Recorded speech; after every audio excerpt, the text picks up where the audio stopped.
Oh boy, we got a live one today. Actually, considering the context of this episode, that might not be the most appropriate word. Well then.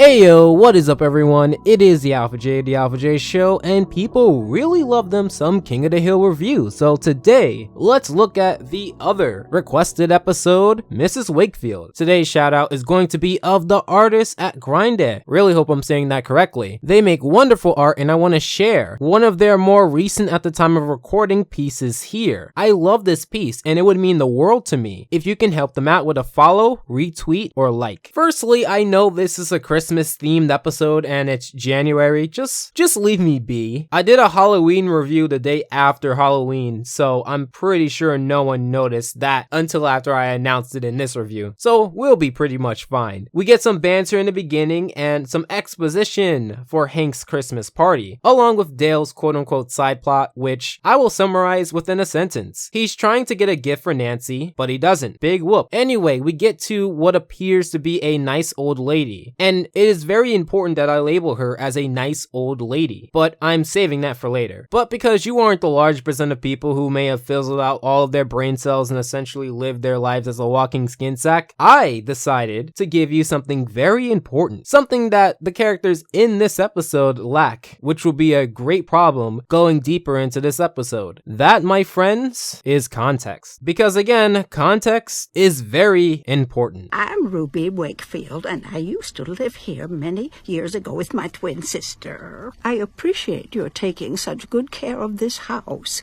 It means a lot to me. So Mrs. Wakefield pours all of her emotion into reminiscing about all of the good times she had at this house. Hank, being the polite person that he tends to be, invites her over for dinner and an inside tour. Now mind you, the timeline of this is supposed to be that Hank is just getting the finishing touches on the Christmas party, and I will admit, the beginning gives you a very nice and warm feeling as Christmas should. It's full of calm tones, soft-spoken voices, and nothing too out there in terms of conversational topics. That's how this episode ropes you in though. I still cannot believe you invited that old woman over for dinner, Hank. That's like putting out a saucer of milk for a stray cat. One lap, you'll never get rid of her. I like old people as much as anybody should, but you've got to be careful. I know a lot of people would love for me to rag on Peggy again, and there is another episode where she's quite questionable in it, and I know I want to talk about that later. However, she's in character and I will defend her actions a little here. It makes sense for her character to be that way, number one, and I'm sure some of you would be a little hesitant to bring some random old lady that claims she lived in your house. So again, not too bad. In fact, I will give Mrs. Wakefield this. In the beginning of the episode, she doesn't appear to be too bad. She's intended to be harmless, and you wouldn't be able to convince yourself otherwise with her actions. She often gives stories such as her friendship ring falling down the sink, or planting a tree when it was a sapling, and everyone except Peggy really seems to enjoy her company. Now, of course, a la Death in Texas, another episode I reviewed quite a while ago actually, upon inflating her ego with compliments, Peggy then likes Mrs. Wakefield. And again, it makes sense, and I'm not going to repeat that Peggy is incredibly arrogant and incredibly ignorant, because like I said in Goodbye No Mo Jeans, another episode I reviewed, she's supposed to be that way. But the problem in that episode was that she just wasn't entertaining, whereas here, she isn't too bad, and you would have to focus a lot of your hate if you really were bothered by her actions in this episode. I will say though, that the King of the Hill humor is quite dry. However, sometimes it could connect, even in an episode like this, like so. It's chock full of memories for me. Like the time I dressed our dog Ladybird in my underwear and pretended that we were Calvin Klein models.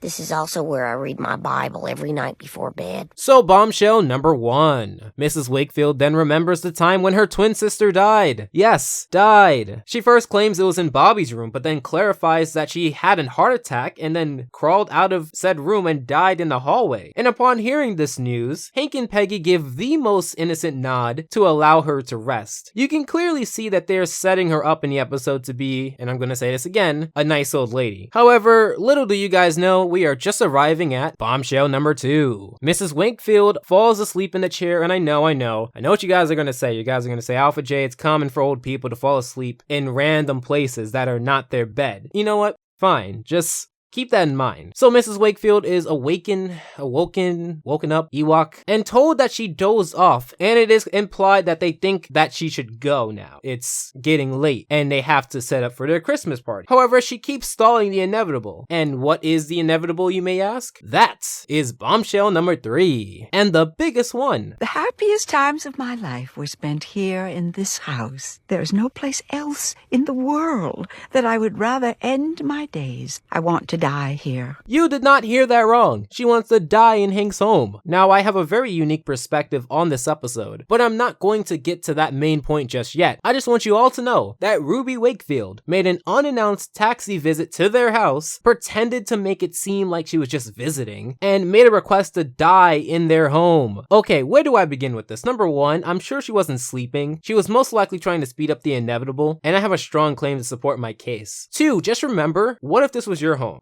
Okay. 3rd, since King of the Hill is quite realistic, I'm sure this isn't legal. But you know what? Right now, it's just a request, so just you wait. Alright, so as you can tell, Hank and Peggy don't really want an old lady to die in their house. Also, they were probably thinking about the Christmas party. However, Mrs. Wakefield doesn't go down without a fight, and this is where she goes from being a nice old lady to an obsessive bag of bones that needs to be put in a box floating down the river. However, remember that this is just context. Ms. Wakefield, please. I promise not to drag this out. I bet it won't take me more than 2 days, at most 3. That's my evidence for my earlier claim. She keeps going on throughout the episode, stating that it's going to be quick and that she won't be a nuisance. And she also tries to appeal to emotion by saying, "Oh, don't you want to make an old lady happy?" Listen, I'm a big supporter of making as many people happy as possible, but when your request involves becoming a carcass in my home, I'm drawing the line there. Now you may be thinking, well, Jay, that's your opinion. How does that relate to the episode? And in a way, it doesn't to a point, but I don't think that this plot point itself is unapproachable. You should be able to tackle taboo or risky topics like this, but this is not what makes the episode, well, let's say special. We are actually getting to just that. So Mrs. Wakefield has proven to not want to be willing to go peacefully. So we get this scene here. Please, don't make me leave. I promise I won't be any trouble.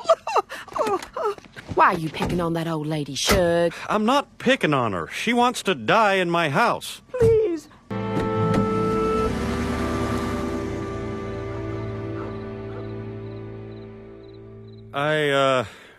She...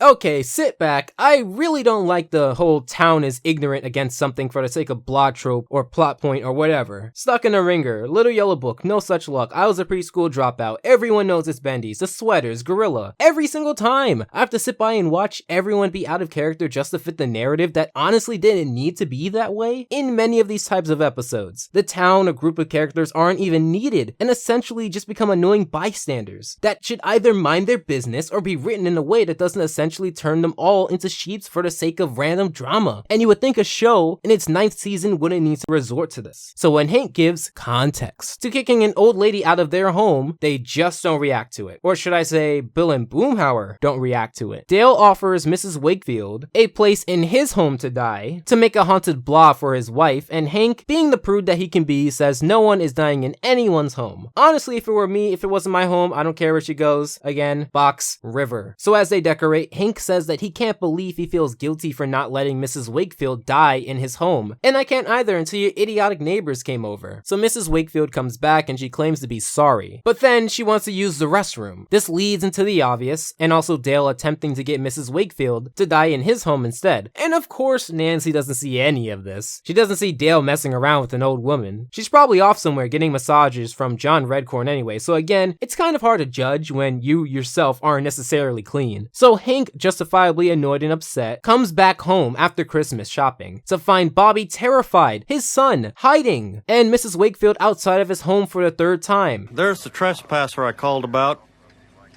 Her? You want us to arrest that poor old woman? It doesn't matter. She broke the law. She's gotta go. Throw away the key, eat it, digest it, have it go through your small and large intestines. Do what you gotta do, but the law doesn't see it that way. Plus, again, she's been on the property 3 times. They do arrest her, however, and that gives the episode something. Usually in these types of episodes, the cops or the authority laugh, drive away, basically not do their job. So at least they're upholding the law here. Hank had to call Johnny Law on Big Bad Old Lady with Walker. Don't Don't you have some brown nosing to do, some Asian acquaintance's butt to kiss, living next to what you call hillbillies, when your brain is as fried as theirs in this episode? Well, maybe you could compromise with her. Oh, shut up, you lord of desperation. How can you half die in someone's home? How do you compromise death? I'm just saying. You're not saying anything. Still.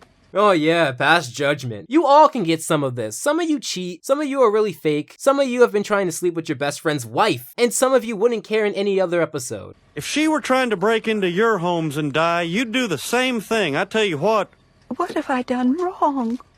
Absolutely nothing. Trespassing. Oh, and I like how Hank has a perfectly legitimate response. If it happened in your home, you wouldn't let her die there, besides Dale. And even then, Nancy wouldn't even allow that. Because we know who wears the pants in that relationship. And I don't even want to hear it from Nancy though, because again, like I said earlier, she cheats every single day with someone that some people in the neighborhood don't even know she's romantically involved with, including her son. So get your virtue signaling out of here. And that applies to the rest of the neighborhood. But you know what? Maybe I am a little too harsh. You know, Bill, you probably would let her die in your home. A dead body is the closest to a companion you're ever going to get anyway. But you know what, Hank? Sleep like a baby. It doesn't matter. She was trespassing, she gets arrested, like anyone else. Sure is gonna be a good time. Yeah, until you call the cops on us. She wants to die in my house. I just want them to take her away so I can get on with Christmas and whatnot. If she were trying to break into your homes and die, you'd do the same thing. I tell you what. Yeah, until you call the cops on us. That makes no sense. Are you trying to die in Hank's home? Like, you guys are really stretching to make Hank seem like the bad guy, but he's not. He's really not. So Peggy, loudly and in public, tells Hank that not only did Miss Wakefield die at a bus stop, but to not remember all of the mean things he said to her. Now, if there's any reason that she would have thought that was a good idea, I don't know. I'm just going to subscribe to the theory that everyone has jello for brains except for Hank. After being snubbed by everyone in the neighborhood, they decide to take their minds off of it with some last minute shopping. However, with the flick of a light switch when they come back, we see Mrs. Wakefield's walker on the ground. And as they, oh my god, Peggy, what did they do to you? They do end up finding Mrs. Wakefield after a really funny and engaging scene that I don't want to spoil. Please just continue with the party. I'll call her a taxi and join you in a minute. But I don't want to go. Let her be, Hank. Yeah, man, I like that damn Christmas, man. Come on, Hank. Where's holiday spirit?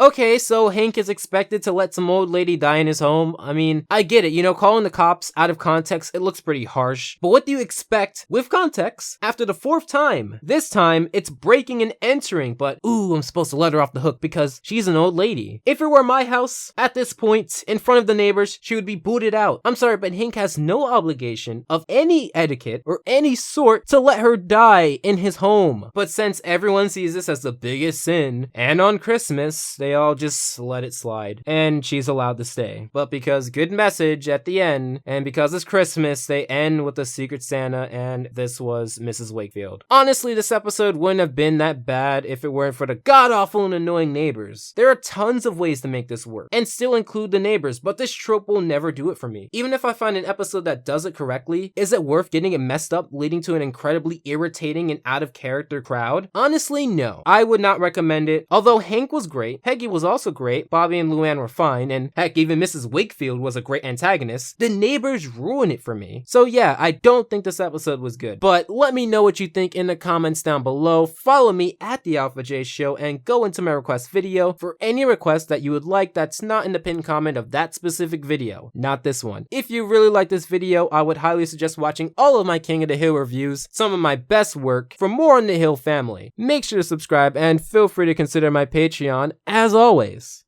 I hope your time is well spent, and Alpha out.